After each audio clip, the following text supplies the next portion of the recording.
بناتي الامارات عاملين ايه؟ يا رب تكونوا بخير.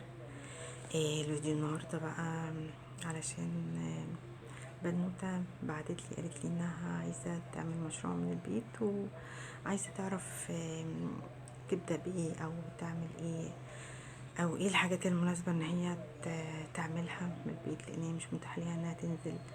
ف يعني جمعت لها شويه حاجات كده ويا رب تستفيدوا من الفيديو. هنتكلم بقى عن اكتر الحاجات اللي ممكن نعملها دلوقتي. مشروع من البيت هو يعتبر يعني ترند، هو مشروع الحلويات او الالات في البيت او ان انا اعمل حلويات واسوقها. من ضمن الحاجات دي ومن اكتر الحاجات اللي ممكن يعني تبقى شغلها حلو او يعني حتى لو انا مش خبيرة قوي في الكيكات او الحاجات اللي هي المخبوزات اللي بتحتاج مجهود. الكنافة من اسهل الحاجات اللي انا ممكن اعمل بيها مشروع اطلع منها اوردرات. مش محتاجة يعني احتراف قوي وبأقل مجهود ممكن نطلع منها اوردرات لكافيهات او لأي مكان بقى. يعني انا ممكن اتفق مع مكان بطلع له اوردرات او حاجة من الكنافة من الحاجات المطلوبة قوي واللي هي بتبقى شغالة طول الوقت ومش بس في رمضان، لا بتبقى موجودة في كل الاوقات يعني.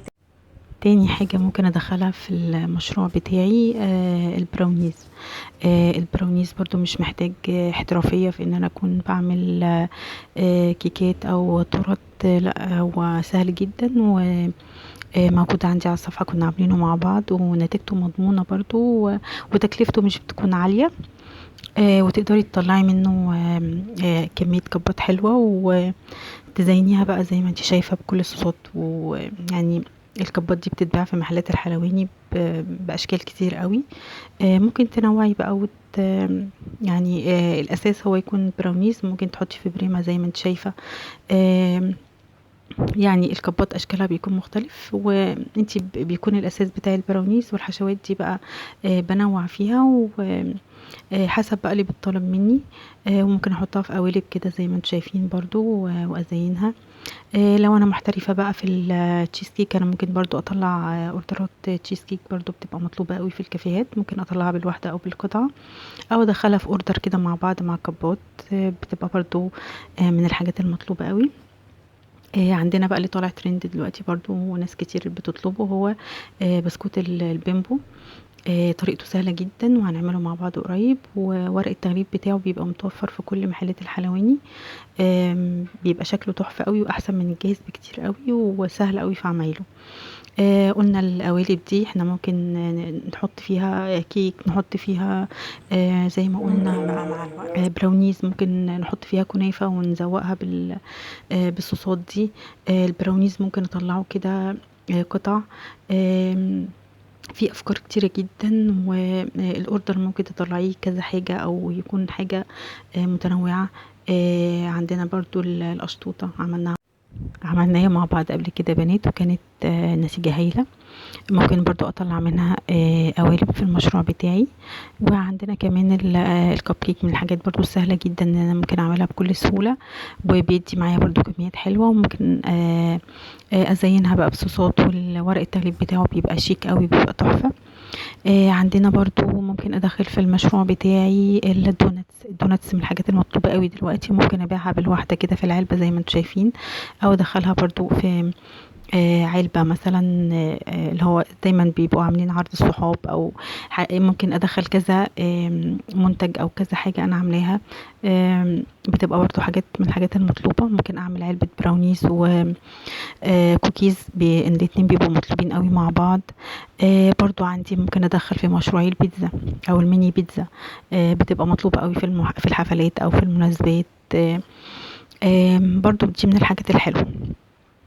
عندنا بقى هنا اهم يعني حاجة تكون موجودة عندي وانا ببدأ المشروع بتاعي ان انا يكون عندي على الاقل مضرب بيض. يعني مش شرط ان انا يكون عندي عجان، ممكن ابدأ بمضرب بيض وبعد كده ابقى اظبط الامكانيات بتاعتي.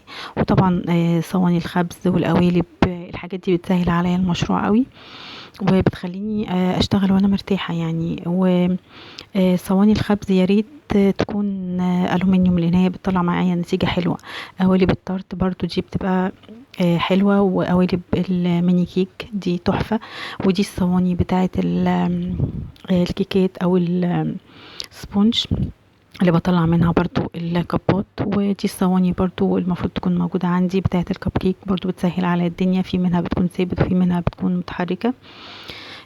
مفروض يكون عندي برضو مفارش، المفارش السيليكون دي بتسهل عليا خبز برضو المنتجات بتاعتي، وما بتبقاش غالية قوي يعني.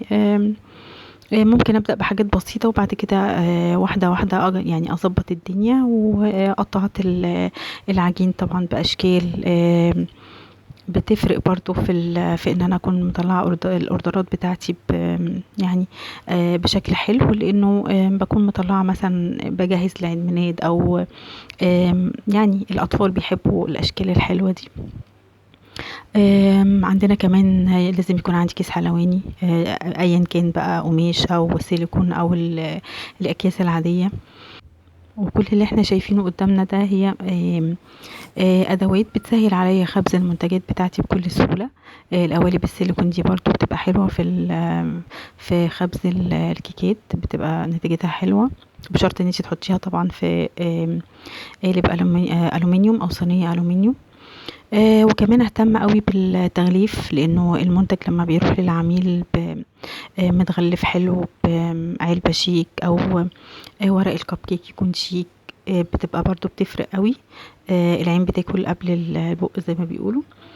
وكمان من الحاجات المهمة جدا جدا ان انا اشتغل بدقيق حلو، اشتغل بمحسن كيك نضيف، اشتغل بصوصات تكون جودتها عالية. مش شرط ان انا اجيب حاجات مستوردة، لا، بما ان احنا في مقاطعة احنا ممكن نشتري حاجات منتجات مصرية بس تكون جودتها عالية. كريمة الخفق، الكريم شانتيه، كل الحاجات اللي انا بستخدمها لازم تكون بجودة عالية علشان تطلع معايا منتج كويس، والعميل لما يدوق الحاجة بتاعتي يطلب مرة واثنين وثلاثة، ما تبقاش يعني المنتجات او قلة جودة المنتج تأثر في ان انا مشروعي ما ينجحش. دي برضو من اهم الحاجات اللي احنا لازم ناخد بالنا منها، ان احنا نهتم بجودة المواد الخام اللي انا بستخدمها. ودي كانت نصايحي لأي بنوتة عايزة تعمل مشروع. ابدأي وربنا معاكي. واخر حاجة هنتكلم عنها، طب اسوق منتجاتي ازاي. انا ممكن اعمل جروب على الواتس او على الفيس، وادخل فيه كل الناس حبايبي وصحابي، وهم يدخلوا صحابهم، واعمل مسابقات، واللي بيدخل اكتر يبقى له هدية، واللي بياخد اوردر بطلع معاه بديله هدية كده. يعني هو الفكرة بتبدأ بكده، وطبعا كل ما المنتج هيكون حلو هو ده اللي هينجح المشروع. وممكن اتفق مع كافيه، ممكن اتفق مع كافيه الكلية مثلا معينة. كل الحاجات دي افكار ممكن تبدأي بيها وتوزعي بيها منتجاتك وانتي في البيت. وطبعا هو مفيش حاجة سهلة، بس يعني لو عندك يعني اصرار على انت تنجحي ان شاء الله، ربنا هيكرمك والمشروع هينجح. ويا رب تكونوا استفدتم من الفيديو، ولو استفدتم من الفيديو حطوا رايك واشتركوا في القناة، واشوفكم في فيديو جديد ان شاء الله.